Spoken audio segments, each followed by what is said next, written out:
Students, आज मैं आपको लंबवृत्तीय शंकु का आयतन ज्ञात करना सिखाऊंगी।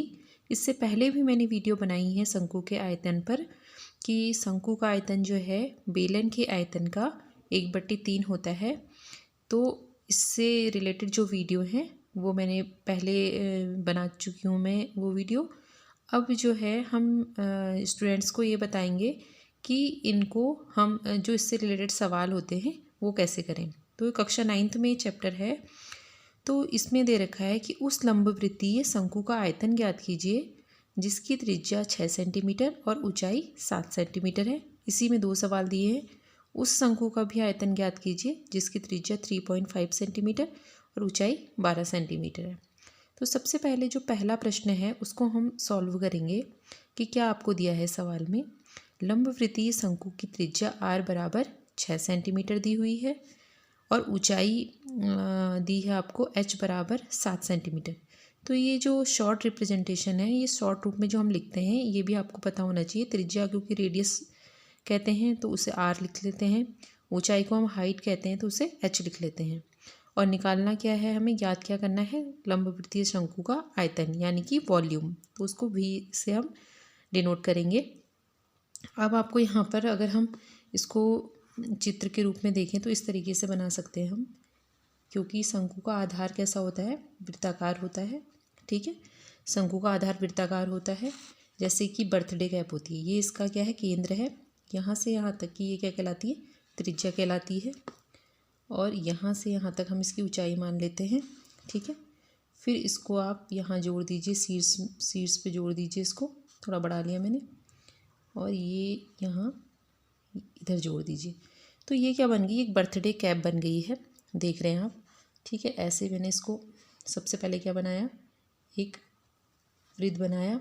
ठीक है, फिर वृत्त ये त्रिज्या ले ली, ये केंद्र O मान लिया, यहाँ सपोज मैंने एक A मान लिया पॉइंट, और यहाँ से यहाँ तक ये R कहलाती है। ठीक है, फिर यहाँ से यहाँ तक इस पर एक लंबवत एक रेखा खींची मैंने जो इससे 90 डिग्री का एंगल बनाती हुई है। तो ये रेखा क्या कहलाएगी आपकी, सपोज यहाँ B मान लिया मैंने शीर्ष। तो ये जो रेखा है ये नीचे आधार पे क्या है, लंब है। और यहाँ से मैंने ये लाइन मिलाई और ये मिलाई, तो ये बर्थडे कैप जैसी बन गई। यही शंकु है आपका लंबवृत्तीय। तो h, ये ऊंचाई को हम h मान रखी है हमने। ठीक है, अभी दी हुई है h बराबर कितनी दे रखी है, 7, r बराबर कितनी दे रखी है, 6 आपको। ठीक है, अब आपको निकालना है इसका आयतन शंकु।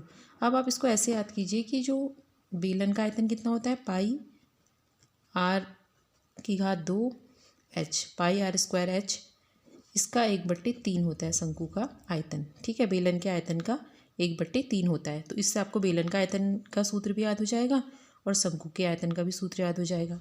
अब आपको कुछ नहीं करना है, बस इसमें मान रख देना है आपको। ठीक है, पहले पार्ट के लिए, क्योंकि हम ये पहला पार्ट कर रहे हैं इसलिए मान रख देना है सीधे सीधे 1/3। अब पाई का मान हमें नहीं दिया है तो यहाँ पर हम मानेंगे 22/7, क्योंकि एक नियतांक है पाई, इसका मान हम लगभग लेते हैं 22/7। ठीक है, r की घात 2 है तो r 2 बार होगा, तो यानी कि 6 × 6। और h का मान कितना है, 7। अब ये सारे मान हमने इसमें जो कि तो लिख लिए, क्योंकि जो ये सूत्र है उसी के अनुसार हमने मान लिख लिए। ठीक है, जो 2 बार था उसे 2 बार लिख लिया, जो 1 बार है उसे 1 बार लिख लिया। अब कोई देखिए यहाँ पर कट रहा है तो 7 से 7 कट जाएगा 1 बार। ठीक है, 3 से 6 कट जाएगा 2 बार, 3 कम 3, 3 दूनी 6। अब बचा क्या है, जो राशि बची है उसे लिख लीजिए, 22 × 2 × 6। तो अब इसको जब आप गुणा करेंगे तो कितना आएगा, 44, और ये × 6 तो कितना आ जाएगा, 6 × 24, 6 × 24 और 1 25। ठीक है, ये गुणा कर लिया मैंने, इन सबको गुणा कर लिया।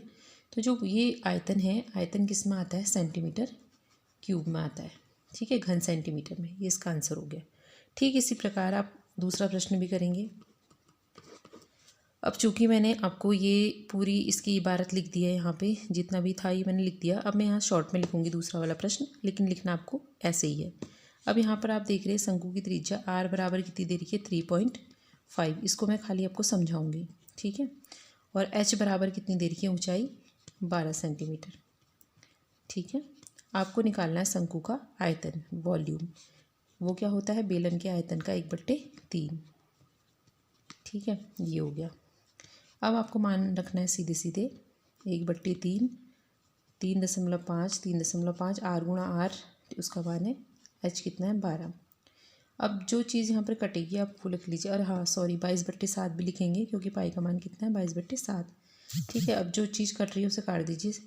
7 से 3.5 0.5 बार कटेगा, 3 से 12 4 बार कटेगा, तो बचेगा क्या 22 गुणा 0.5 गुणा 3.5 गुणा 4। ठीक है, इन सब की गुणा कर लीजिए तो ये आ गया 5 दूनी 10, 5 दूनी 10 और 11।